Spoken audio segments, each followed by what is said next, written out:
Welcome to the Rural Recharge Podcast. I'm your host, Jeb Smith, president of the Florida Farm Bureau Federation. The Rural Recharge is a guided conversation that allows you to cut through the noise and multitude of information out there. You should be able to trust your sources, which is why we're a platform that comes straight from the source of farmers and ranchers that grow what we eat, wear, and use every day. Our guest joining us today is Mr. Trevor Williams, also known as the Farm Traveler. Trevor is a podcaster and YouTuber with a love of all things agriculture. A Florida native, Trevor graduated with a degree in agricultural education and communication. A lot of us know it as AEC, with a minor in environmental horticulture from the University of Florida. Go Gators. Yep. Go Gators. And the goal of the Farm Traveler is to connect consumers with farmers across the world and provide an outlet for farmers to share their stories. Trevor, thank you for being with us today. Jeb, I'm excited to be here, man. Thanks for inviting me. Absolutely. You got some neat things going on. So tell us a little bit about yourself. Give me some background, especially in regard to agriculture. Yeah. I didn't really grow up on a farm, but my grandpa had a hybrid bass farm behind our house. And so that was really like... Where was that? That was in Bluntstown, Florida. Bluntstown, Florida. And he grew bass for a while. They would stay in the ponds. And I don't know if this is true or not, but one of the semi-truck drivers that come pick up the bass, he said that the Queen of England had his fish at one point. So I don't know if that's true or not, but I thought that was kind of cool. Pretty good story. Yeah. And then, so that was the closest I was to agriculture. And then I joined FFA in high school. And I joined it because two of my best friends were taking an ag class. So I did it and then joined FFA, was lucky enough to be a state officer here in Florida. And like I mentioned earlier, I have not been back to the state fair in like 16 years. So it's been a hot minute. It's changed a lot, but it's really cool. And then, I did agriculture education at UF, graduated, taught for 2 years, decided to move back home to Bluntstown. I taught in Daytona, and then started Farm Traveler in 2019 and been doing podcasts and farm tour videos on YouTube ever since. Well, 16 years is a long time to be. It's a hot minute. Yeah. We're here at the State Fair. This is one of the first times that we've ever done the podcast actually in a public setting. So we're actually out here in the Ag Hall of Fame building, and we're able to do this where folks can actually see us and enjoy it and get to know you and us better. And it's a good thing if we're thirsty, we've got the milk booth right behind us. So I tell you what, grab some chocolate milk would actually have us all really, it's pretty jolted. They actually have a really good product there at M&B Dairy as well. That's who I think's providing it today. So locally grown and packaged milk right here. Okay, is the omelet guy still here? When I was here for state office, there's an omelet guy here, and he would make omelets every morning, and they were so good. Like $4 for a huge omelet. So that sounds like a good deal. It was a good time. Yeah, we spent a lot of our FFA per diem at the omelet guy's booth. So that was a good time.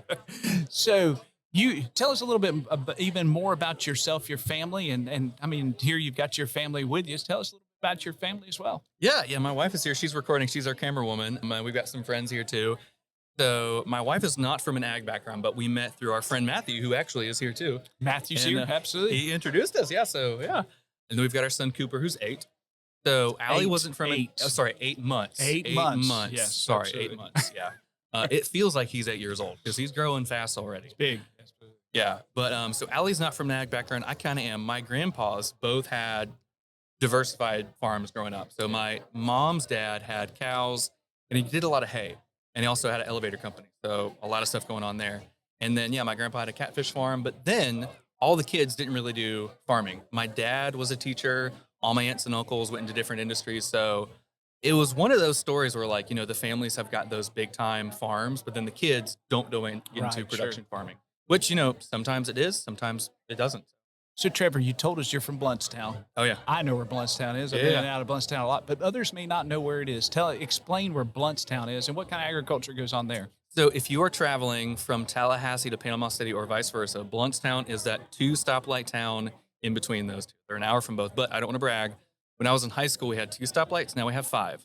So we're growing. I mean, that's not bad. But we've got a lot of timber industry in Bluntstown, like all of Northwest Florida. We've got, I think, 1 or 2 dairies, a couple of beef ranches, and then in other parts of Calhoun County, like Alpha, we've got Oglesby, which is a big plant nursery, and then there's a bunch of cotton farms up there, and also some peanut farms. So it's pretty diversified, which is really neat. Absolutely. Yeah. And do you no longer live in Bluntstown? Where do you live now? So I live in Panama City now. We go to Bluntstown probably every couple of months to see my parents. But yeah, we're in Panama City. We love the beaches. We try to go to Shell Island on our boat every weekend during the summer, so it's a good time. Have you counted how many stoplights are in Panama City? I should. We probably lose count. There's quite a few. I would run them all the time, like in high school. Like, what are all these stoplights doing? So, yeah, big adjustment, but yeah, it's cool. There's a couple of beef ranches in town, a lot of timber farms too in Bay County, but timber is huge in Bay timber's County. really big. Yeah, absolutely. I've got a friend that works for a paper mill, and we'll probably talk about this later. But the industry up there is changing because a lot of the paper mills are shutting down, and that's a lot of livelihoods where people that they're invested in timber, and they're like, okay, well, what do we do with our pulpwood? What do we do with our saw timber? So, yeah, absolutely. Yeah, with West Rock closing down, that was a huge change for the whole industry and for a lot of landowners. That's for certain. Yeah, and I didn't know my buddy Walker. He used to work for West Rock, and now he works for another company out of Southwest Georgia, I believe. I forget their name. But yeah, it's been really interesting hearing from him how everybody's trying to like figure out what they're going to do with their pulpwood, with their saw timber, and really because that's what a lot of people do. Like they'll invest their money in timberland and just let it sit for like 20, 30 years. So now they're trying to figure out, what do I do with my investment? That's a difficult situation, that's for sure. Oh yeah. Well, tell us a little bit. What inspired you to start and engage with the Farm Traveler? So I left teaching in I think 2016, and I moved back home. Started a new job in computer science and all that. And I missed being a part of agriculture. Like I tell my wife all the time, I miss kind of like keeping my finger on the pulse of ag. And at the time, our favorite TV show was Booze Traveler on Travel Channel. It was with Jax Maxwell, and he would travel across the country and the world. And he would like see local spirits, like local alcohol, beer, and stuff like that, and just kind of like get the local stories about it. And I was like, why don't we do something like that for farming? And Allie and I came up with the idea of Farm Traveler. And so we started a blog in 2017 and then eventually led to the podcast in 2019. And then with that, we've been doing the podcast, YouTube interviews, farm tours and stuff like that. I really just wanted to see like what's going on in ag and kind of build a brand that tries to connect farmers and consumers. So tell us a little bit about the statistical data behind it and how much of an influence you have there. I mean, it's evolved from where you started to where it is today. How much influence do you have? So we're about to record our 250th episode. That's a lot. So we've got a bunch. We've been going for a while. We have gotten, I think, a total of 500,000 downloads for the podcast, which is awesome. Absolutely. And then for our YouTube channel, I think we are at 750,000 views total, which not bad for like YouTube stats. And our podcast has been downloaded like all over the country, Canada, the UK, Australia, Singapore, Finland, bunch of other countries. I think our leading states, I was looking this up. It's Florida, Michigan, Ohio, California, and Texas and Oklahoma. How about that? Wow. So a decent little, a big chunk of like the big agriculture producing states, which is cool. Well, I wouldn't be surprised, Michigan especially, be there in that top spot, especially with the large amount of commodities that they have. They're very similar to us in regard to fruit and vegetable production as well. Yeah, I've interviewed a bunch of farmers from there. I think unintentionally I interviewed like 3 farmers in a row from Michigan. And, I didn't know that many crops were grown up there. There's a ton of apples, there's a ton of cherries, even a bunch of cranberries and stuff like that, which is neat. And we actually visited a friend up there. I think they were around, not Fort Wayne, but it was like south of Michigan. So anytime you talk about Michigan, you got to put up your palm and you got to point like where you're at. It was like the northern tip of the mitten of Michigan. And we went to a creamery, and it was called Moomers. And they sell ice cream there, and right next door is their dairy, and you can see the cows out there in the dairy barn. Come to find out, like the president, Joe Biden at the time, was there like 2 weeks earlier. And I was like, what? So I reached out to them, had them on the podcast, and I talked to one of the founders, like, hey, what was it like to have the president there? And he was like, it was really cool because we got to showcase like our dairy and Michigan agriculture. And he was like, we didn't know until like 30 minutes beforehand that they were coming. So we had to like clear it out. Secret Service came beforehand to check on everything. And then he came, and then they all left. He was like, it was a whirlwind, but it was really neat. That was cool. So, all right, talking about that sounds like a really neat experience. Yeah. What about you? What is the most popular podcast you have, and what is the most popular YouTube video you have? Okay, the most popular YouTube video, we've got 2. So I did a really rough breakdown of the food supply chain in like 2022, and that got like 34,000 views, I think. It was just really explaining like the breakdown, how food goes from the farm to the table. And I also talked about like the dollar breakdown, like how much a farmer gets, how much distributors get. So that one was really popular. My biggest interview was actually also on YouTube because we got a lot of views there. I got a lot of downloads as well. But it was with Joel Salatin, the lunatic farmer. Yeah, and he's from Virginia. Yeah. Mm-hmm. So it was really cool to chat with him because he's kind of like revolutionized regenerative ag. And it was funny, like all these big time farmers will have like, sometimes they'll have publicists, sometimes they don't. I emailed him, and 30 minutes later, I heard back directly from him. And he was like, Trevor, I'd love to do it. So that was really cool to chat with him. He's kind of like him and Will Harris from White Oak Pastures. They're kind of like, I like to call them the godfathers of this new wave of regenerative farming.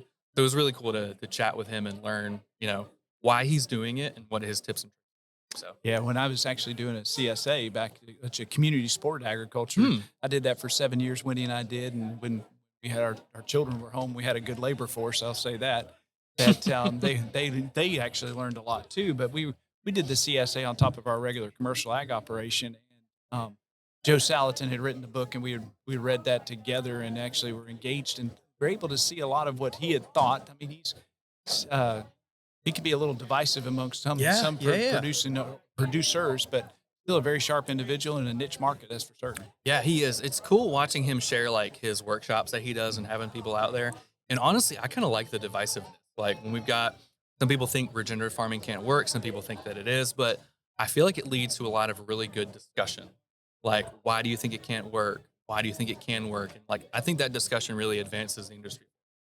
There's definitely a great debate on it, and definitely different markets, different people, different demographics that are desirous for it. And he definitely portrays one side of that very, very healthily. And but also there's another side too, especially when it comes to bulk production and need worldwide. That definitely a lot of our bigger producers are definitely a very part of that system as well. So tell us, when you're traveling, you've had folks all over the world that have listened to you, but what's the farthest that you have done your podcast or YouTube? Where's the farthest you've gone to? So the farthest farm tour we've done was in Hilo, Hawaii.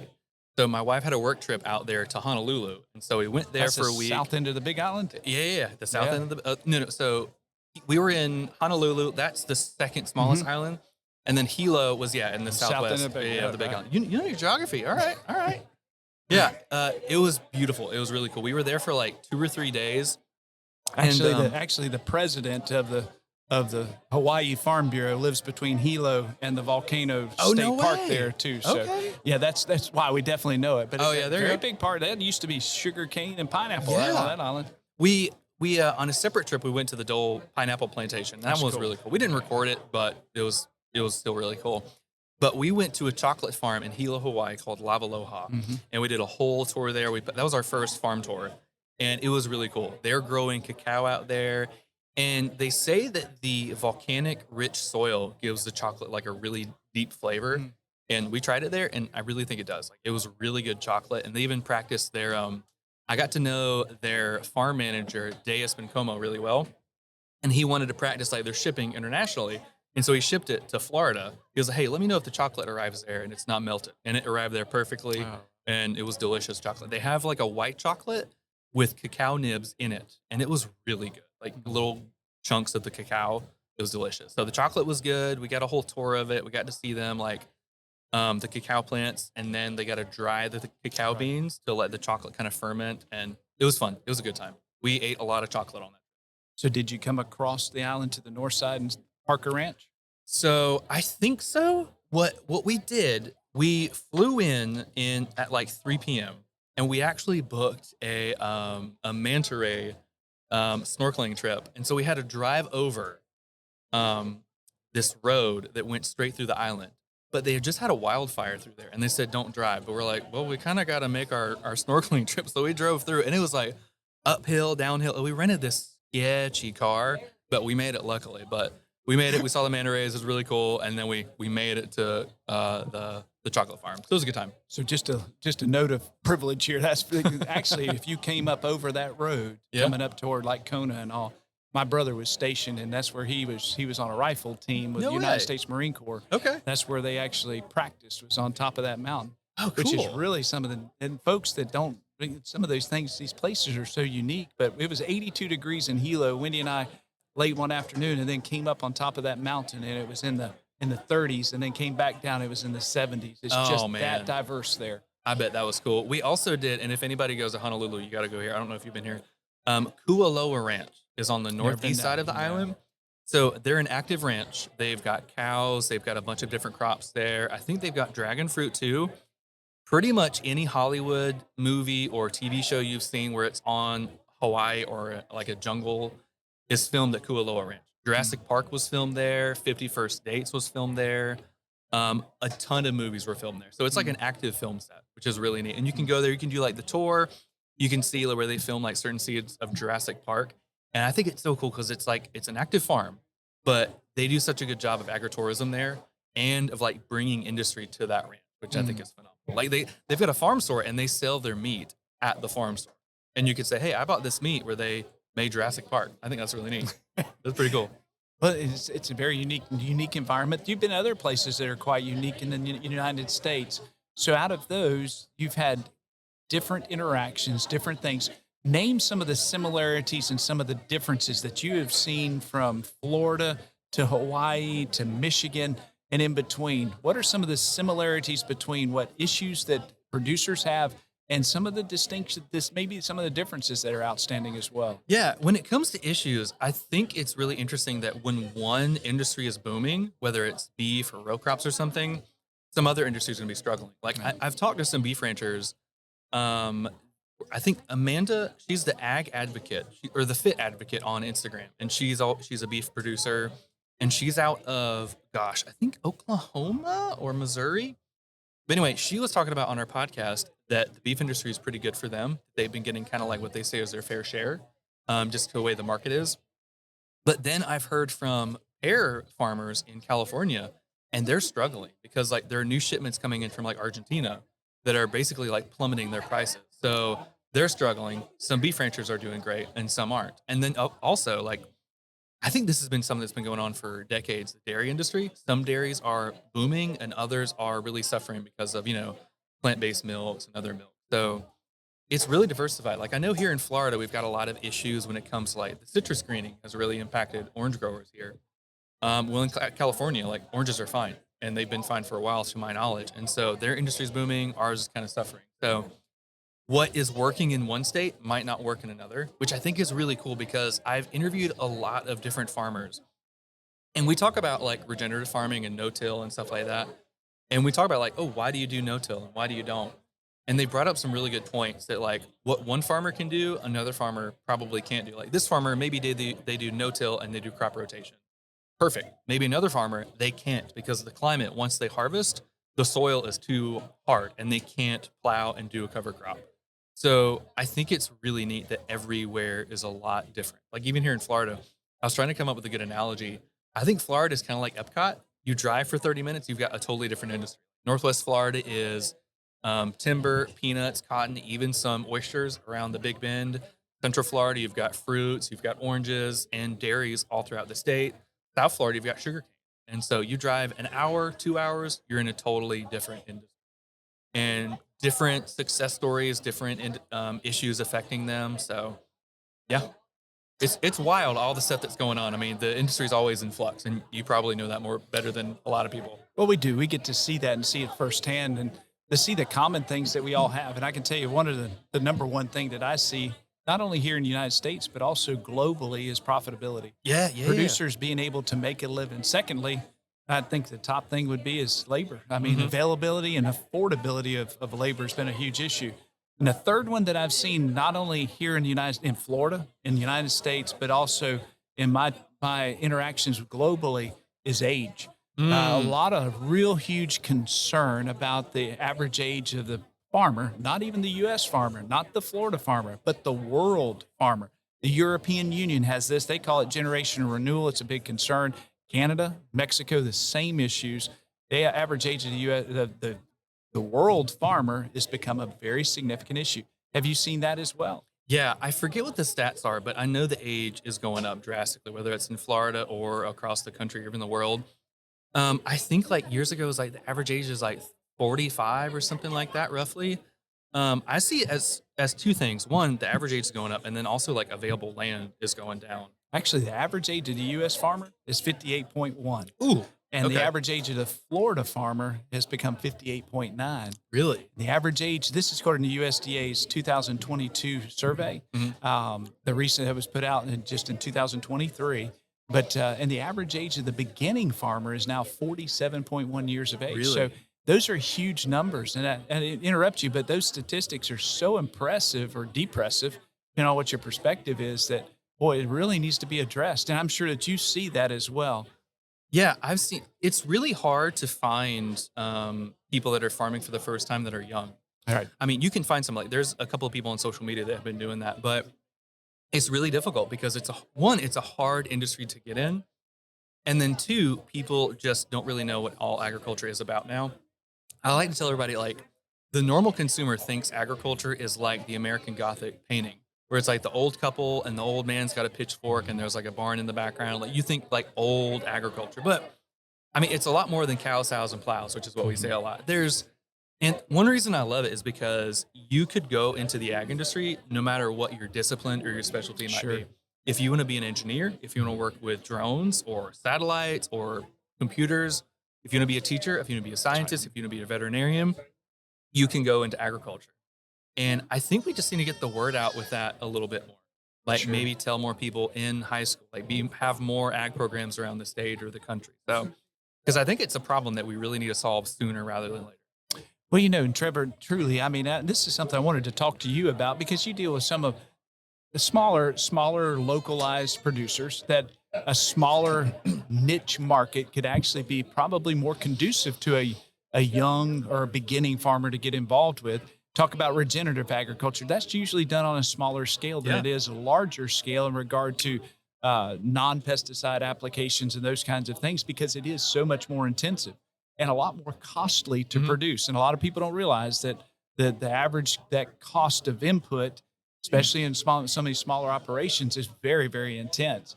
But you do that. You've seen a lot of these, and especially in regard to local production and local markets. Tell us a little bit about that and what you've experienced and what you see. Are younger people are they interested in that? And from a production standpoint, is that something that they're gauging toward? Yeah, I think the pandemic did a lot of good for Right, some sure. farmers, which I know is crazy to say, but it gave farmers kind of the inspiration, kind of the drive to give themselves more control. And so a lot of these farmers started selling directly to their communities. So instead of like shipping off cows to feedlots, for example, or their produce to distributors, they're like, okay, hey, I need a more reliable income stream. Let me sell at local farmers markets. Let me see what it takes to ship to different counties or different states. And there's a lot of farmers that have been doing that. All right. Whether that's kind of, like the big quote unquote ag influencers, whether they're selling their beef online or just going directly to their local farmers market, I think is huge. There was a guy in North Carolina, I believe his company was called Dean's Greens. He did microgreens. Right, sure. And so he would Mhm. grow them and he would send them to restaurants and grocery stores. Well, the pandemic hit, all those places closed down. So he pivoted and he started doing grocery delivery, delivering it to his customers. He would call them, he put together like a master list and would deliver them. And that like grew his business tenfold. And it didn't shut down because of the pandemic. He kept going and he saw like a new business venture and he adapted. And so I've seen a lot of farmers like adapt that way. And I don't know who this was. You probably remember this during the pandemic. There was a farmer somewhere in Central or South Florida.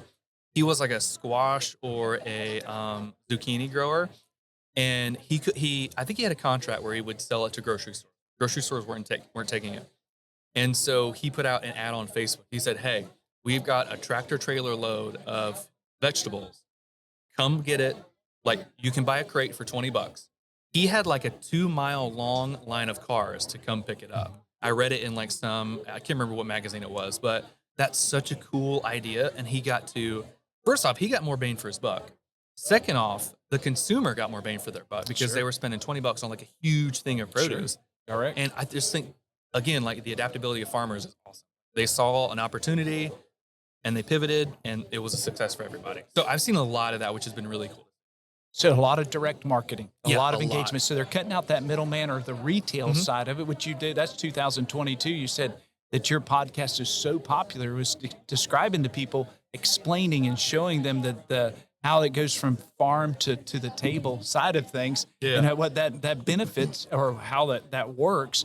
All of a sudden, you see some folks that have cut that out and been able to actually keep that dollar on the farm, which allows them to remain sustainable or profitable. Oh yeah, and the cool thing is that I mean, we know that farmers are like the most collaborative, the most open people out there. Now there are farmers like giving this information out for free, or there's some that are creating courses, and they're like, "Hey, this is how I made a direct-to-consumer brand," and so it's just very collaborative, and they're sharing a lot of that. So, this industry can keep going forward. So more farms aren't closing down, so we're not losing more land. So I think it's been really cool to see the really collaborative nature of it. So when you're choosing where to go and what to do, I mean, how do you do that? I mean, what is it that inspires you or promotes you toward uh, a particular address or somebody specifically or an area or region? Tell us how you Yeah. choose. So I usually try to do them locally besides the Hawaii one. I mean, we were in Hawaii, so it just worked out. Oh, But that was a great one. But my wife and I, we like to travel a whole lot. So the more we travel, I'm like, we need to schedule these farm tours. Like we went up to a trip in, I think Massachusetts, and we found a farm store like on the way to Cape Cod. We're like, you know what, let's stop by the farm store. We chatted with them. We got to see the farm. It was really neat. I'm trying to have them on the show still. But usually I use Instagram for like all my guests and everything. So I'll send out an email like, hey, do you want to come on the show? 9 times out of 10, it's like, yes, like, let me come on the show. And then the farm tours, I'll reach out to them too. Like, hey, can we come on the farm? Can we video? And everybody has been super open. We've visited Stendale Farms in Marianna, Florida. We visited Lazy Acre Farms, also in Marianna. That's like an hour and a half from Panama City. Legacy Greens in Tallahassee. And everyone has just been so open and like inviting to us coming in there and filming. When we visited Stendale Farms, it was my wife Allie's first time on a dairy. and she got to And see a calf she got born? to see a calf born. She got to milk the cows. It was super cool. So it was really cool to like see her like, oh, this is like what goes on at a dairy. And Brandon and Megan Austin showed us everything at the dairy. They were really open. And then we went to the creamery after and we tried all the ice cream and it was delicious. I took a long nap that afternoon, but it was a good time. It was fun. And then they sell their beef also at their creamery. So it's been cool. Everybody's been super open and honest. I visited a pecan farm. That was our latest farm tour in Bonifay. And the lady's name was Rachel Hatcher. And she was the sixth generation farmer. And I got a tour with her. She let me drive their gator on the property. I was following her on a tractor. I'm like, I love farm tours. I get to drive the farm equipment. It was super fun. So we got to see like how they harvest pecans, and she told us stories about her great granddad, how he started it, and how they've got like I think 1,200 trees now. So they've all been fun. We're learning something at every new farm tour we go to. But how much does your wife have an input into it? Because I mean, she wasn't raised in agriculture, but now she's enjoying getting to see things. And also, how does that help you to be able to ask the right questions or be able to portray what agriculture is really like? Yeah, we'll talk about it kind of beforehand, like, oh, hey, we're gonna go to the dairy, we're gonna film this, we're gonna film that. And of course, like she's the camera woman and she's great. And I'll be like, hey, can you make sure to get this? Can you make sure to get that? She's making sure to get her good sides right now with the camera. But yeah, she's got a really good perspective because she's not in ag, but she's like, well, hey, like how long are the calves with the mamas? Like how long do they milk the cows for? Or at the chocolate farm, she was like, wait, like cacao is technically a berry? Like it comes from a berry? And so she asked like those genuinely curious questions that your typical consumer would want to know. Sure. And like me being like, I'm involved in ag, I would gloss over those because like it's kind of common knowledge in the ag industry. So it's good to have that like outsider's perspective to make sure we're talking to everybody with the podcast episodes and the farm tours. Well, to me, that makes sense because it actually does. And that makes it successful is to have those two different perspectives. And so to me, I thought it would be a very good complement one to another to be able to help and assist with what you have is very successful. So help us to understand too, what do you see in regard to moving forward and especially in regard to technology and farmers telling their story, utilizing the platform like you have to make it successful and to do it the right way? I mean, there's a right way to do things. There's a wrong way to do it. How would you, if somebody's interested in being able to promote their story, what would you tell them to do? So I think social media gets a really bad rap nowadays, and like understandably so. I'm not trying to downplay that, but it's really revolutionized how farmers can connect with consumers.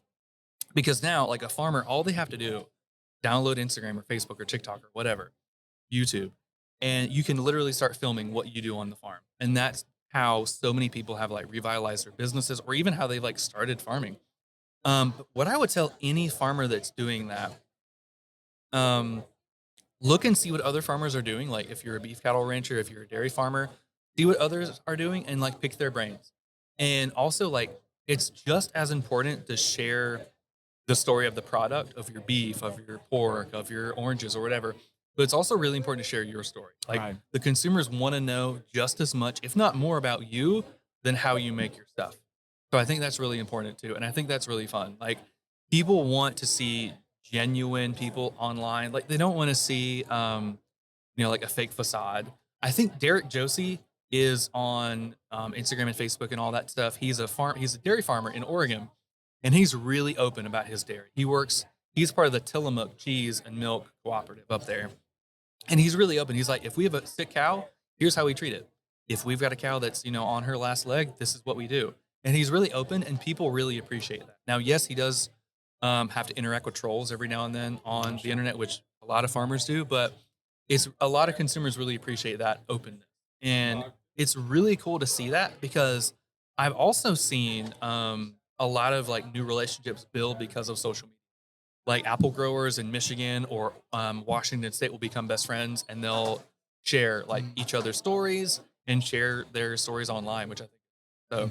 Social media gets a bad rap, but it's an amazing resource for farmers out there to share what's going on, and also like to connect with consumers. Like, it used to be maybe even 50, 60 years ago, you had to know a farmer and then go visit their farm Right, to sure. see what's going on. Now you can get on your favorite social media platform and be like, hey, where's a beef farmer near me? And you can find one, and then you can see what's going on. And then even if they have links there, you can buy from them, which is amazing. So, Well, you have something like that in you offer in regard to linking people to the farm. Explain that. yeah, we've got a farm finder map on our website, which is thefarmtraveler.com. And our farm finder map has got all the farms that we've visited or we've had on the podcast. And it's just like kind of like a one-stop shop where if you are in Montana and you want to support a grain grower that we had on the show, Living Sky Grains, you can go there and you can see where their website is, where they're located in Montana.